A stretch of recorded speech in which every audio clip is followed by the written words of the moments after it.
अस्सलाम वालेकुम, welcome to my channel all about pharm D. और आज हम डिस्कस करेंगे ऑफ्थैल्मिक ड्रग डिलीवरी सिस्टम को। सो बेसिकली क्या होता है कि हमारे पास जो ऑफ्थैल्मिक से रिलेटेड जो डोजेज फॉर्म्स हैं वो क्या है कि आई लोशंस, ठीक है, eye drops most commonly use, ठीक है, आई ऑइंटमेंट्स यूज़ की जिन्हें आई जेल्स हैं, ठीक है। तो ये सारी की सारी डोजेज फॉर्म्स है जो कि ऑफ्थैल्मिक यानी आईज के लिए हम यूज़ करते हैं। So in case of any disease treatment, ठीक है, कोई इरिटेशन है आईज में, कंजक्टिवाइटिस है, इन्फ्लेमेटरी डिजीज है, तो उसमें हम ये यूज़ करते हैं। सो बेसिकली ये सारे कंटेंट्स हैं जो हम डिस्कस करेंगे। सो ऑफ्थैल्मिक्स बेसिकली आई सरफेस के ऊपर अप्लाई की जाती हैं for bacterial infection, fungal infection and viral infection, और सिस्टमिकली एंड टॉपिकल दोनों ट्रीटमेंट्स यूज़ किए जाते हैं। जो नॉर्मल वॉल्यूम ऑफ टीयर है ना, that is about 7 to 8 microlitre. लेकिन अगर कोई आई ब्लिंक नहीं करती थोड़ी, ठीक है, तो उसमें जो है वो 30 माइक्रोलीटर फ्लूइड जो है वो रिटेन हो सकता है या अकोमोडेट हो सकता है। जबकि जो ब्लिंक्ड आई है that can accommodate only 10 microlitre. इसी वजह से because of the lacrimal fluid system की वजह से जो आईज के अंदर जो ड्रग्स का रिटेंशन टाइम होता है ना वो काफ़ी कम होता है। तो उसके लिए फिर हमें जो है वो डोज फ्रीक्वेंसी ज़्यादा करनी पड़ती है, और इन केस जो है वो डोजेज फॉर्म चेंज करनी पड़ती है, ठीक है। लाइक जो सोल्यूशन होते हैं वो फॉरन जो है वो मतलब आई के आईज से निकल जाते हैं, लेकिन फिर हम कुछ ऐसी डोजेज फॉर्म डिजाइन करते हैं डिपेंडिंग ऑन द डिजीज के कंडीशन ऑफ द पेशेंट के आई ऑइंटमेंट्स या जेल्स वगैरह यूज़ की जाती हैं, ठीक है जी। सो नेक्स्ट आ जाते हैं हमारे पास फार्माकोलॉजिकल कैटेगरीज। इसमें हमारे पास एनेस्थेटिक्स, ठीक है, आ जाते हैं, पेन रिलीवर्स आ जाते हैं, एंटीबायोटिक्स आ जाते हैं, एंटी फंगल्स आ जाते हैं, एंटी इन्फ्लेमेटरी एजेंट्स आ जाते हैं, इसके अलावा एंटीवायरल एजेंट्स आ जाते हैं, ठीक है, एस्ट्रिंजेंट्स आ जाते हैं, ठीक है। तो ये सारे हो गए। उसके बाद इसके अलावा हमारे बीटा एड्रेनर्जिक एजेंट्स हैं, ठीक है, मायोटिक्स वगैरह यूज़ किए जाते हैं, मिड्रियाटिक्स एंड साइक्लोप्लेजिक्स, ठीक है। मिड्रियाटिक्स जो कि प्यूपिल को डायलेट करते हैं, ठीक है। मायोटिक्स वो होते हैं जो कि प्यूपिल को कंस्ट्रिक्ट करते हैं, ठीक है जी। तो ये बेसिकली कुछ डायग्नोस्टिक पर्पसेस के लिए भी जो है वो यूज़ किए जाते हैं ये ड्रॉप्स। और साइक्लोप्लेजिक्स होते हैं बेसिकली इनका ड्यूरेशन ऑफ एक्शन ज़्यादा होता है डायलेशन का, ठीक है, in comparison to mydriatics. Protectants and anti tears use किए जाते हैं। कॉन्टैक्ट आई सोल्यूशंस होते हैं जो कि आईज को लुब्रिकेट करते हैं, मॉइस्चराइज करते हैं, ड्राई एज के लिए यूज़ किए जाते हैं। वेसोकंस्ट्रिक्टर्स हो गए और ओक्यूलर डीकंजेस्टेंट्स, ठीक है जी। तो ये सारे हो गए फार्माकोलॉजिकल कैटेगरीज जो कि ऑफ्थैल्मिक एजेंट्स की हमारे पास हैं।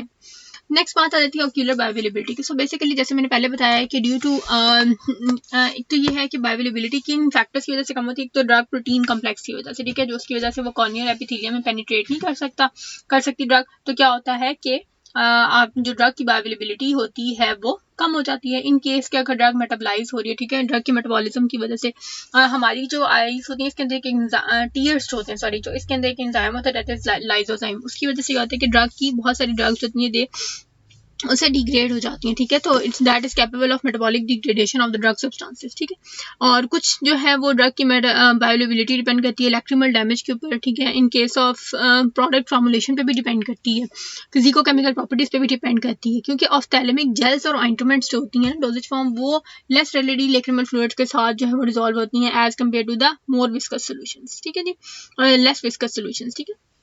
क्योंकि gels and ointments in comparison तो विस्कस होती है ना then the solutions and eye drops, ठीक है। तो इसमें बेसिकली फिर क्या होता है कि ऐसे जो जेल्स एंड ऑइंटमेंट्स का जो रिटेंशन टाइम होता है वो आईज में ज़्यादा होता है, इसकी वजह से ड्रग एक्टिविटी इनहांस हो जाती है। उसके बाद आ जाते हैं रिक्वायरमेंट्स। इसमें हमारे पास ये तीन रिक्वायरमेंट्स ऑफ ऑफ्थैल्मिक सॉल्यूशंस की sterility, isotonicity, buffering, thickening agents and additional requirements. जो स्टेरिलिटी है that is basically 121 degree centigrade में हम इसको ऑटोक्लेव करते हैं, प्रेजर्वेटिव्स ऐड किए जाते हैं, और माइक्रोबियल कंटेमिनेशन को प्रिवेंट करने के लिए हम कुछ इसके अंदर प्रेजर्वेटिव्स वगैरह ऐड करते हैं, ठीक है, बेंजोइल क्लोराइड, क्लोरोब्यूटेनॉल वगैरह। आइसोटोनिसिटी के केस में हमारे पास आ जाता है, आइसोटोनिसिटी हम कंसिडर करते हैं in terms of sodium chloride. 0.9% solution जो सोडियम क्लोराइड का होता है ना उसको हम आइसोटोनिक कंसिडर करते हैं with the blood and the body fluids, blood, tears and body fluids के साथ, ठीक है। सो लैक्रिमल फ्लूइड के साथ आइसोटोनिसिटी बहुत इंपॉर्टेंट है, ठीक है। तो इसमें 1.9% बोरिक एसिड भी यूज़ कर सकते हैं, सोडियम एसिड बाइफॉस्फेट बफर भी, ठीक है जी। नेक्स्ट आ जाते हैं बफरिंग एजेंट्स। बफरिंग एजेंट्स हमारे पास वो होते हैं जो आईज को कंफर्ट प्रोवाइड करते हैं, बायोअवेलेबिलिटी को ज़्यादा करते हैं, प्रेजर्वेटिव की एफिकेसी को ज़्यादा करते हैं। जो पीएच होती है ना नॉर्मल टीएस की वो होती है 7.4। In case of contact lens wearers उनके अंदर ये पीएच अबिट एसिडिक होती है। जो टीयर्स का काम बेसिकली क्या होता है कि in case of any administration drug administration to the eye, तो क्या होता है कि टीयर्स जो होते हैं वो स्टिमुलेट हो जाते हैं, और वो टीयर्स क्या करते हैं कि वो इन केस कि अगर एक्सेस जो है वो हाइड्रोजन या हाइड्रोक्सिल आयंस की जो कंसंट्रेशन है वो ज़्यादा हो रही है तो वो उसको न्यूट्रलाइज कर देते हैं। नेक्स्ट चीज आती है viscosity. So viscosity basically is very important, ठीक है। अगर आपको ड्रग के आपको प्रोलॉन्ग्ड एक्शन चाहिए ड्रग का, तो हम जेल्स या ऑइंटमेंट्स वगैरह डिजाइन करेंगे। अगर हमें लेस कॉन्टैक्ट टाइम चाहिए तो उसमें हम जो है सोल्यूशंस वगैरह, आई ड्रॉप्स वगैरह यूज़ कर सकते हैं, ठीक है। और उनकी फ्रीक्वेंसी, अगर आपको ज़्यादा चाहिए ड्रग उस केस में, तो फ्रीक्वेंसी भी ज़्यादा की जाए। सो बेसिकली विस्कोसिटी का इस तरह से रोल है कि prolong the contact time of the drug, resistance. Basically viscosity होती क्या है, resistance to the flow of liquids. Water की जो विस्कोसिटी है दैट इज अबाउट 1 cp और polyethylene glycol and polyvinyl alcohol, ये भी एज टेक्निक एजेंट्स और विस्कोसिटी के तौर विस्कोसिटी के लिए जो है वो यूज़ किए जाते हैं। नेक्स्ट आ जाती है रिक्वायरमेंट्स। इसमें हमारे पास ऑफ्थैल्मिक सोल्यूशन में कुछ एडिशनल रिक्वायरमेंट्स की। एक तो ये कि they must be free from any particulate matter, कोई भी पार्टिकल या कोई भी जो है वो इसके अंदर लार्ज पार्टिकल नहीं होना चाहिए। It should be sparkling clean, ठीक है, and free from any particulate matter. क्यों इसको फाइनली डिवाइडेड या फाइनली माइक्रोनाइज्ड होना चाहिए, free from any particular matter होना चाहिए, बिकॉज इससे क्या होता है, कॉर्निया की इरिटेशन और to minimize irritation and scratching of the cornea. Next आती है पैकेजिंग। पैकेजिंग में हमारे पास आ जाते हैं ऑफ्थैल्मिक सॉल्यूशंस के लिए हमारे पास स्मॉल ग्लास बॉटल्स होती हैं, प्लास्टिक ड्रॉपर्स होते हैं, कुछ ऐसे कंटेनर्स होते हैं जिनके अंदर बिल्ट इन ड्रॉपर होते हैं। So built in dropper is good because इससे जो है वो कंटेमिनेशन का जो रिस्क होता है या रिस्क फैक्टर ऑफ कंटेमिनेशन या चांसेस ऑफ जो कंटेमिनेशन होते हैं वो कम होते हैं फिक्स ड्रॉपर की वजह से, ठीक है। लेकिन यह है कि हमें ड्रॉपर की टिप को टच नहीं करना चाहिए to protect our eyes and eyelids other surface, ठीक है। ऑफ्थैल्मिक सॉल्यूशंस जो कि एज आई वॉशेस यूज किए जाते हैं ना, उनको हम पैकेज करते हैं with an eye cup which is clean to be clean before and after use, ठीक है। So this was about the packaging. और एक और इंपॉर्टेंट चीज बेसिकली इसमें था कि सोल्यूशन एंड सस्पेंशन जो होती हैं, जो सस्पेंशन फॉर्म होती है ना, उनको जरूरी है कि हम उनको हमेशा यूज करने से पहले शेक करें, ठीक है। सो क्योंकि सस्पेंशन के लिए हमेशा हमारे पास होता है कि शेक वेल बिफोर यूज, ठीक है। तो ये हो गई सारी की सारी पैकेजिंग की, ठीक है। इसके बाद आ जाते हैं हमारे पास proper administration of the ophthalmic solutions. तो प्रॉपर एडमिनिस्ट्रेशन में सबसे पहली बात, wash your hands before administration of the drug, ठीक है जी, क्योंकि हमें we have to reduce the chances of microbial contamination. Dropper जो यूज करना है that should not have any cracks, ठीक है। स्मूथ ड्रॉपर होना चाहिए। कलर और क्लैरिटी को आपने चेक करना है। डार्क कलर और एक्सपायर्ड सॉल्यूशंस हैं तो उनको डिस्कार्ड कर देना है। इसके अलावा must be shaken before use if it is a suspension.